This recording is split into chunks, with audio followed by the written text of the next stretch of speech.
This started out hopeful, became frustrating, but ended okay. This is the HP Compact DX 2450. It's another Frankenstein from the HP Compact era. It originally came with Windows Vista installed. Inside, it had 4 gigs of DDR2 RAM and an AMD Athlon 4450B CPU, a dual-core chip running at 2.3 GHz. It came from the Hall, so it had no disk drive.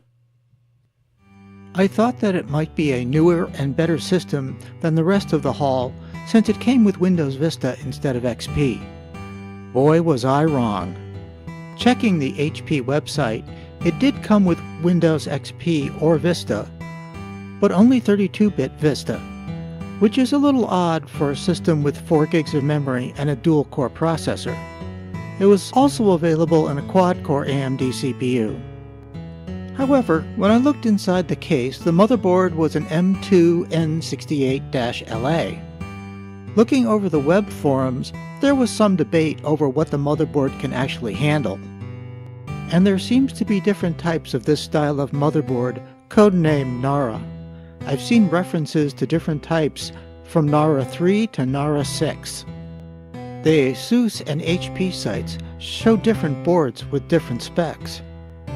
Since the picture on the HP website looks a lot like my board, I'll go with their specifications. In addition, most CPU upgrades depend on an updated BIOS. I found a newer BIOS on the HP website, but it requires Windows XP or Vista to install. No thank you. With confusing and different points of information, I decided against any CPU upgrades. Very disappointing. Always check the motherboard before running off and buying upgrades.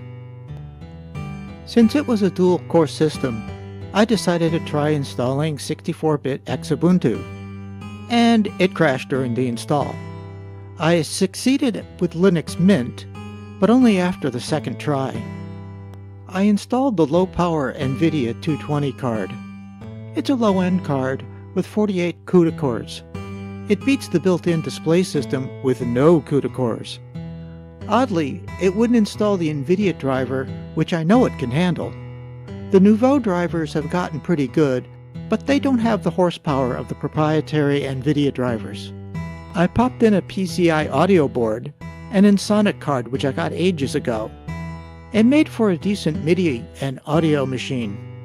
I used Audacity to record the voiceovers for some of the videos, and I transferred some scores from paper to a digital format using MuseScore. I'll get to MuseScore in a moment. But the system was still cranky and would occasionally lock up on me. Then it stopped booting entirely. A quick check with the power judge told me all I needed to know. Dead power supply. At 300 watts, it wasn't being strained, but age and general cheapness of the supply suggests it was only a matter of time before it went. I've seen a lot of YouTube videos where people use the original power supply from old desktops, but I've had very poor luck with them. Any major update seems to pop the power supply. I swapped in the 450 watt power supply from the rainy day find and put in some different RAM, just because I was suspicious.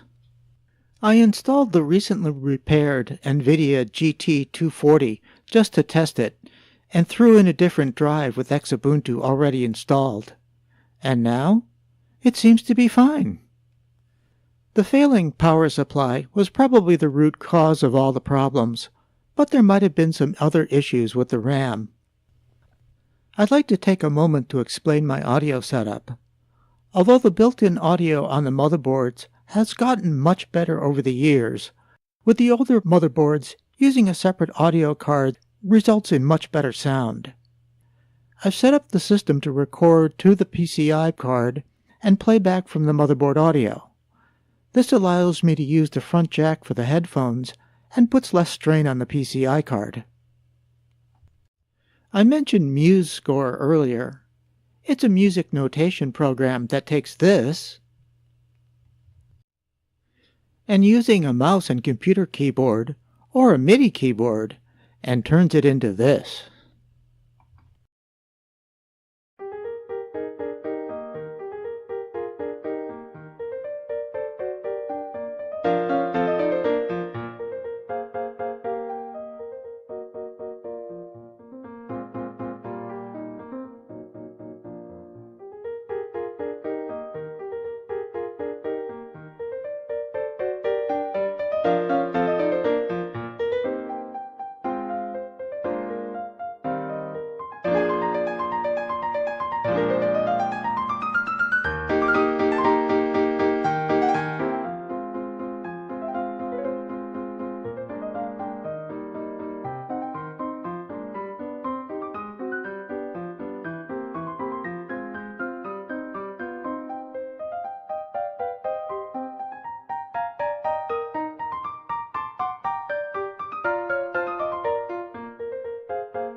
You can transfer it to PDF, MIDI, popular audio files, or to an XML file.